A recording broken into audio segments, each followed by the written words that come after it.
नमस्कार दोस्तों, सविता क्लासेस में आपका स्वागत है। My name is Madan Lal Patel. आइए हम जानते हैं कि आज के टॉपिक में हम पढ़ेंगे कि important terms of soil science. ठीक, मृदा विज्ञान के महत्वपूर्ण टर्म कौन कौन से होते हैं। ओके, तो हम बात करते हैं सबसे पहले टर्म पर कि soil fertility and fertiliser was written by. Soil fertility and fertiliser was written by मतलब सॉइल फर्टिलिटी एंड फर्टिलाइजर को किसने लिखा है या किसके द्वारा लिखा गया था, वो है हमारे टिंडले साहब, अर्थात इसको हम कह सकते हैं टिंडले साहब। इसी प्रकार से है statement water was the sole nutrient of plant. पौधों को जो न्यूट्रिएंट प्राप्त होता है, पोषक तत्व प्राप्त होता है पानी के द्वारा, वो इसका वर्णन किसने किया है? जेबी हेलमोंड साहब ने। ओके, इसी प्रकार से हम बात करते हैं annals of agriculture, a book was written by annals of agriculture. इस बुक को किसने लिखा है? वो है हमारे आर्थर यंग साहब। ओके, बात करते हैं कौन है? आर्थर यंग साहब। तो इसी प्रकार से अगले टर्म पर फिर बात करते हैं कि father of field plant technique. Father of field plant technique के फादर कौन है? मतलब फील्ड प्लांट तकनीक के फादर कौन है? वो हमारे कौन है? जेबी बोशिंगगल्ट साहब। ओके, बात करते हैं अगले पॉइंट पर हम लोग फिर law of minimum was given by Liebig in, अर्थात law of minimum was given by Liebig द्वारा जो लॉ ऑफ मिनिमम नियम है वो किस मिशन में दिया गया था? वो है 1862 ईस्वी में। ओके, तो आगे फिर हम बात कर लेते हैं कि isolated bacillus radicicola the organism responsible of nitrogen fixation in 1888 में, अर्थात आइसोलेटेड बैसिलस रेडिशिकोला नामक जो ऑर्गेनिज्म, माइक्रो ऑर्गेनिज्म हमारे हैं, वो नाइट्रोजन फिक्सेशन में 1888 ईस्वी में नाइट्रोजन फिक्सेशन के लिए जो बैसिलस रेडिशिकोला नामक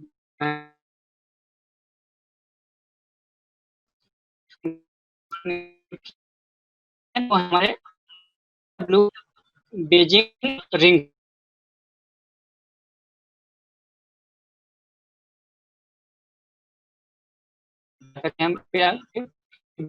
of the plant in relation to the length इस टर्म, अर्थात बिहेवियर ऑफ प्लांट, पौधों के जो बिहेवियर होते हैं in relation to the length of term, अर्थात जो पौधों को लंबे दिन की आवश्यकता है उस टर्म को हम क्या बोलते हैं?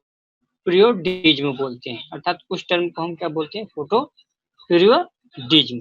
आगे हम बात करते हैं canker leaf of cotton is caused by, जो कॉटन के पत्तियों में कैंकर लगता है, कैंकर एक नामक रोग लगता है, वो किसकी कमी के द्वारा या विषाक्तता के टॉक्सिसिटी कारण होता है? वो हमारे हैं मैग्नीज टॉक्सिसिटी। मैग्नीज जो एलिमेंट हमारे होते हैं, तत्व होते हैं, उनकी विषाक्तता के कारण कॉटन के पौधों के जो लीफ होती है पत्तियों में, उनको क्रिंकल नामक एक रोग लगता है। ओके, क्रिंकल रोग होता है। इसी प्रकार से हम आगे बात करते हैं कि for nitrification the optimum pH is, अर्थात नाइट्रिफिकेशन के लिए ऑप्टिमम पीएच कितना होना चाहिए? वो हमारा होना चाहिए 8.5। ओके, इसी प्रकार से हम आगे बात कर लेते हैं कि maximum nitrification takes place at, जहाँ मैक्सिमम मतलब ज़्यादा से ज़्यादा नाइट्रिफिकेशन क्रिया होती है, वहाँ पर जिन स्थानों पर 20% ऑक्सीजन उपस्थित होती है वहाँ पर अधिक से अधिक नाइट्रिफिकेशन क्रिया संपन्न होती है। आगे हम बात करते हैं ammonium fixation takes place in, अर्थात अमोनियम का फिक्सेशन किस स्थान पर होता है? जहाँ वर्मिकुलाइट एंड इलाइट आपके खनिज लवण प्राप्त होते हैं या पाए जाते हैं, वहाँ पर अमोनियम फिक्सेशन सबसे ज़्यादा होता है। इसी प्रकार से पोटेशियम कंटेंट इन DAP, मतलब DAP में डाई अमोनियम फास्फेट में फास्फोरस कंटेंट कितने प्रतिशत पाया जाता है, वो हमारे होते हैं 46%। ओके, बात करते हैं अगले पॉइंट पर, chemical formula of single super phosphate, मतलब कि केमिकल रासायनिक सूत्र एसएसपी सिंगल सुपर फास्फेट का रासायनिक सूत्र क्या होता है या फार्मूला क्या होता है, वो हमारा होता है CaH2PO4। ओके, तो आगे हम बात करते हैं हिल्स वॉल आर जनरली, जो हमारी पहाड़ी मृदाएं होती है वो किस प्रकार की होती है, जनरली कैसी होती है, वो हमारी होती है अम्लीय नेचर की, अर्थात एसिडिक नेचर की हमारी हिल्स वॉल होती है। आगे बात करते हैं कि size of colloidal clay particle is less than, जो कोलाइडल पार्टिकल कण होते हैं उनकी साइज, कणों का आकार कितना होता है, वो होता है हमारा 0.002 mm। ओके, इसी प्रकार से हम बात कर लेते हैं अगले पॉइंट पर कि chemical formula of pyrite reclaim is, तो जो पायराइड का रासायनिक फार्मूला होता है वो क्या होता है, FeS2। ओके, इसी प्रकार से हम आगे बात कर लेते हैं कि specific heat is high in, सबसे अधिक विशिष्ट ताप किसका होता है, वो हमारे होते हैं ह्यूमस। ओके, जो हमारे ह्यूमस होते हैं उनका सबसे अधिक विशिष्ट ताप होता है, स्पेसिफिक हीट होता है। इसी प्रकार से लेटराइजेशन में एक्युमुलेशन प्रक्रिया द्वारा, लेटराइजेशन प्रक्रिया द्वारा मृदा में किसका एकत्रीकरण एक्युमुलेशन होता है, वो होता है आयरन एवं एल्यूमिनियम के ऑक्साइड। अर्थात हम बात कर सकते हैं कि जो लेटराइजेशन प्रक्रिया में किस एलिमेंट या तत्व की एकत्रीकरण या एक्युमुलेशन होता है, वो होते हैं आयरन एवं एल्यूमिनियम के ऑक्साइड का एकत्रीकरण होता है। अगले पर बात करते हैं podzolization is a process of accumulation in soil. Podzolization प्रक्रिया में प्रक्रिया के द्वारा मृदा में एक्युमुलेशन किस एलिमेंट का एकत्रीकरण होता है, वो होता है हमारा सिलिका का। ओके, इसी प्रकार से हम बात कर लेते हैं कि rocks contain more than 65% silica oxide, अर्थात जिन चट्टानों में 65% सिलिका ऑक्साइड होता है, वो चट्टानें हमारी कैसी होती है, एसिडिक नेचर की होती है। अर्थात जिन चट्टानों में 65 से 85% सिलिका के ऑक्साइड होते हैं, वो हमारे अम्लीय नेचर के रॉक्स होते हैं, चट्टानें होती हैं। इस प्रकार से अगले पर बात करते हैं average content of silica in soil is, मतलब मृदा में सिलिका का औसत मान कितना होता है, औसत प्रतिशत कितना पाया जाता है, वो हमारा होता है 27%। ओके, तो बात कर लेते हैं हम लोग कितना परसेंट पाया जाता है, 27%। इसी प्रकार से होता है। अगले पॉइंट पर बात करते हैं sulphur content in ammonium sulphate, तो अमोनियम सल्फेट में सल्फर की प्रतिशत कितना होती है, वो होता है हमारा 24% हमारे सल्फर की मात्रा पाई जाती है इसमें, अमोनियम सल्फेट। इसी प्रकार बात करते हैं one is dominating salt in alkali soil, किसी भी मृदा में या अल्कली मृदा में किस एलिमेंट की, एक एलिमेंट की अधिकता होने के कारण उसे हम अल्कली सॉइल बोलते हैं। तो वो एलिमेंट हमारे हैं सोडियम के कार्बोनेट होते हैं, जिस सॉइल में सोडियम के कार्बोनेट की अधिकता होती है वो सॉइल हमारे अल्कली या सोडिक या बेसिक नेचर के सॉइल कहे जाते हैं। और इसके अपोजिट क्या होता है, जिस मृदा में साल्ट की अधिकता, लवण की अधिकता होती है, वो हमारे सैलाइन सॉइल होती है। आगे हम बात करते हैं sulphur content percentage in potassium sulphate is, potassium sulphate में सल्फर प्रतिशत कितना पाया जाता है, वो होता है हमारा 17%, मतलब 17% होते हैं। इसी प्रकार से हम आगे बात कर लेते हैं कि white alkali soil, white alkali soil are, जो सफेद क्षारीय मृदाएं होती है उसको हम और एक नाम से किस नाम से जानते हैं, जो सैलाइन सॉइल होती है उसी सॉइल को हम सफेद क्षारीय मृदा के नाम से भी जानते हैं। इसी प्रकार से बात करते हैं zinc sulphate monohydrate content, zinc प्रतिशत, मोनोहाइड्रेट में जिंक प्रतिशत कितना, या जिंक सल्फेट मोनोहाइड्रेट में जिंक प्रतिशत कितना प्रतिशत होती है, वो हम 35%, मतलब 35% उसमें जिंक सल्फेट मोनोहाइड्रेट में जिंक की प्रतिशत मात्रा पाई जाती है।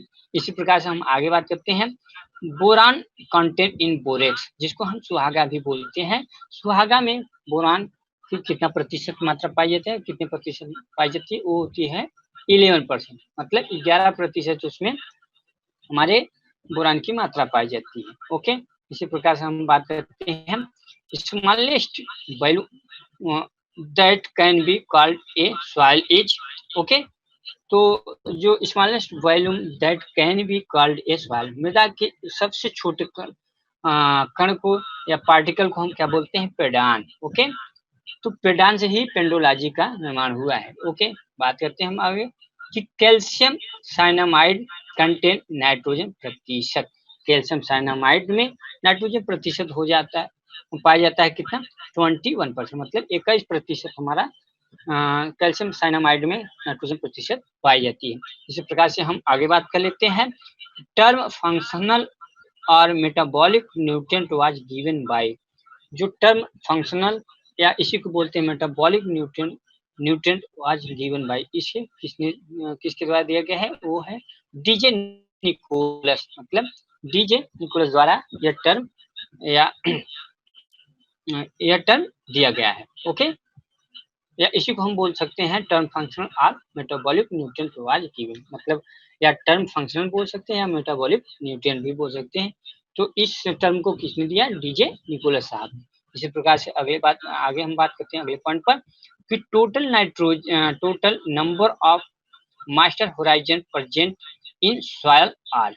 मृदा में टोटल मास्टर होराइजन कितने पाए जाते हैं, वो होते हैं हमारे 5। ओके, अर्थात जो सॉइल प्रोफाइल होता है उसमें 5 मुख्य रूप से मास्टर होराइजन या संस्तर पाए जाते हैं। ओके, इसी प्रकार से हम बात करते हैं फर्टिलाइजर कंट्रोल ऑर्डर इशूज इन।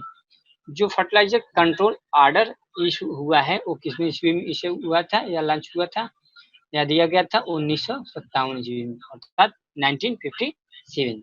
ओके, अगले पॉइंट बात करते हैं कि India is divided into how many ecological zone.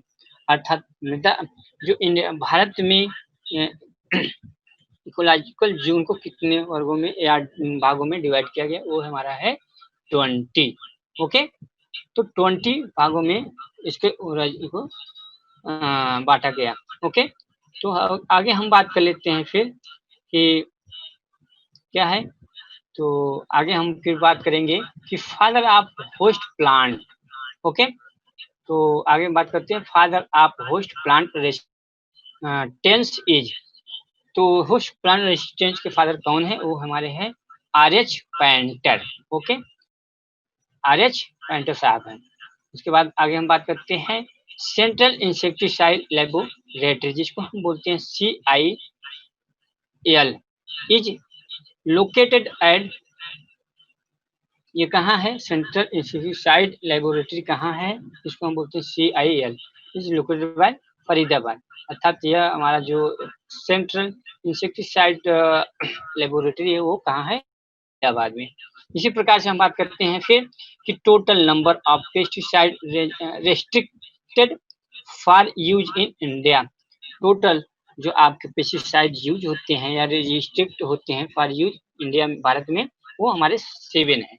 इनकी नंबर देखा जाए तो वो 7 है। टोटल जो 7 आपके पेस्टिसाइड यूज होते हैं हमारे भारत में 7, उनकी संख्या क्या है, 7। इसी प्रकार से हम बात करते हैं in world first field release of BT cotton was in. सबसे पहला आपको फील्ड रिलीज बीटी कॉटन कितने सन में दिया गया था, वो हमारे 1996 ईस्वी में। इसी प्रकार से हम आगे बात करते हैं कि in India the BT cotton was release for commercial cultivation in year.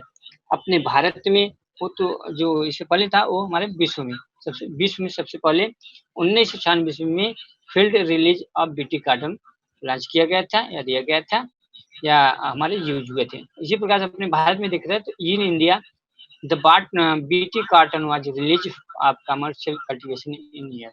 तो अपने इंडिया में 2002 ईस्वी में इसको यूज किया गया था या कल्टीवेशन या कमर्शियल कल्टीवेशन में यूज किया गया था। ओके, इसी प्रकार बात करते हैं स्टेट रैंक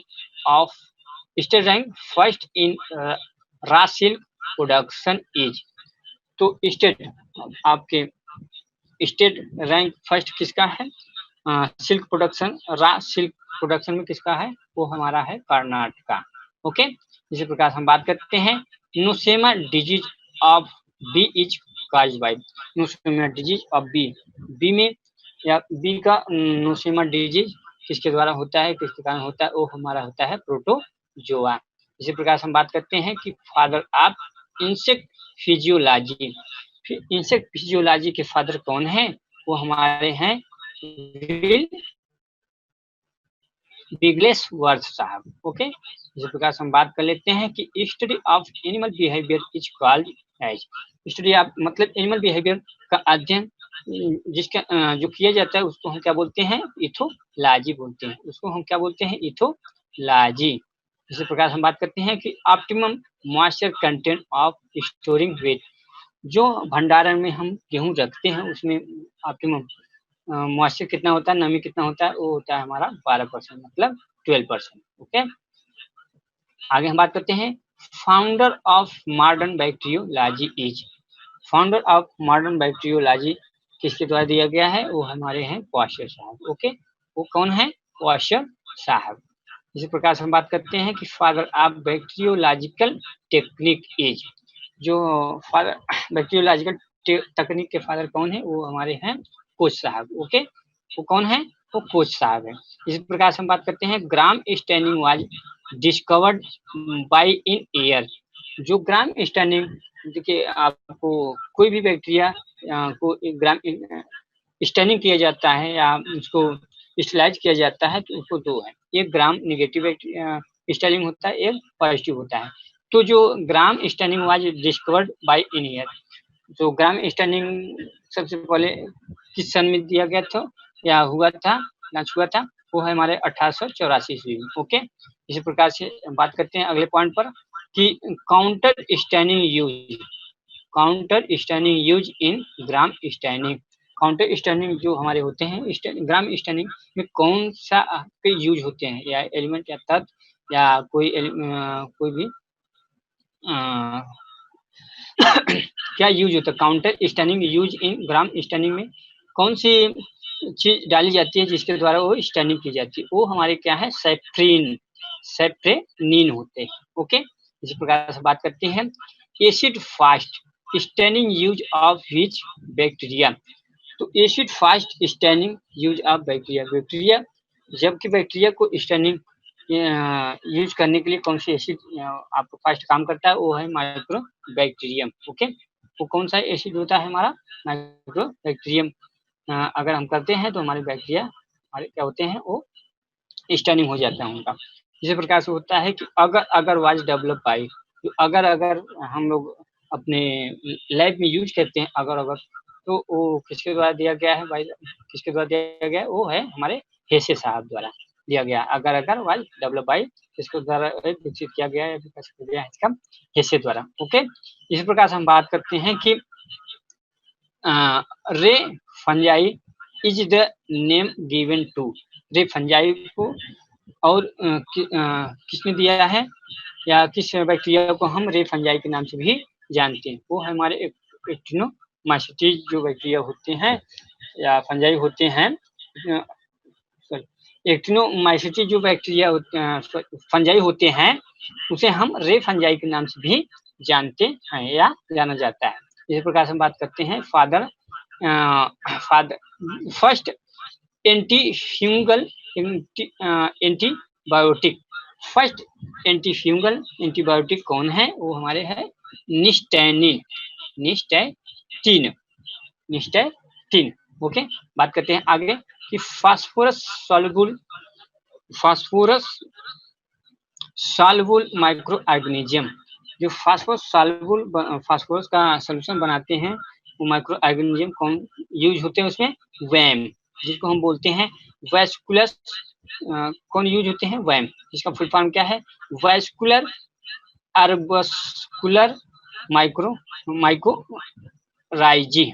ओके, इसका फुल फॉर्म है कि वैस्कुलर एवस्कुलर माइक्रोराइजी। ओके, बात करते हैं अगले पॉइंट पर हम कि the term mycorrhiza is coined bye, जो हमारा माइक्रोराइजर टर्म दिया गया है वो किसके द्वारा दिया गया है, वो हमारे कौन है, फ्रैंक साहब। ओके, इसी प्रकार से हम बात करते हैं कि principle of extension education is, तो एक्सटेंशन प्रसार शिक्षा के सिद्धांत क्या होते हैं, लर्निंग बाय डूइंग, करके सीखने का इसका सिद्धांत होता है। इस प्रकार से बात करते हैं कि goal of extension education is, extension education का गोल क्या होता है, to promoted income to farmer, to promoted income of farmer, farmer के इनकम को बढ़ाना।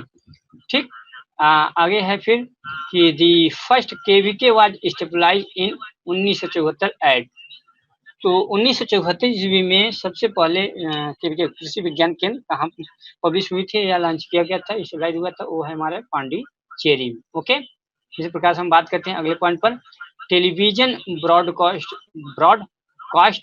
Of rural development in India started in, television broadcast of rural, ग्रामीण area में इसका विकास कब हुआ था, वो या कब स्टार्ट किया गया था, वो 1957 ईस्वी में। ओके, बात करते हैं कि national academy of agriculture research management is located at, national academy of agriculture research management is located in, कहाँ है हमारा, ये हैदराबाद में है। ओके, इस प्रकार से हम बात करते हैं कि community development project was started in India, community development project जो स्टार्ट अपने भारत में स्टार्ट हुआ था 1952 ईस्वी में। ओके, इस प्रकार से हम बात करते हैं अगले पॉइंट पर कि full form of ATMA is, full form of ATMA का फुल फॉर्म क्या होगा, इसका पूरा नाम क्या होगा, तो एग्रीकल्चर टेक्निक, या तो इसको कह सकते हैं agriculture technology management agency. Okay, जो फुल फॉर्म क्या होगा, ATMA का एग्रीकल्चर टेक्नोलॉजी मैनेजमेंट एजेंसी। इसी प्रकार से आगे बात करते हैं कि T&V system was extension was started by, T&V system जो पद्धति T&V पद्धति होती है शिक्षा में, वो कब स्टार्ट किया गया था और किसके द्वारा स्टार्ट किया गया था, डी बेनोर द्वारा। ओके, आगे बात करते हैं कि high yielding variety programme was started in the year, जो हाई अधिक से अधिक प्रोडक्शन देने वाली वैरायटी होती है या वैरायटी होती है या प्रजाति होती हैं, उनका स्टार्ट कब स्टार्ट किया गया था, 1966 ईस्वी में। ओके, तो हाई यील्डिंग वैरायटी प्रोग्राम जो लगाया गया था या लॉन्च किया गया था कितने ईस्वी में दिया गया, तो 1966 ईस्वी में। ओके, आगे बात करते हैं किसान भारती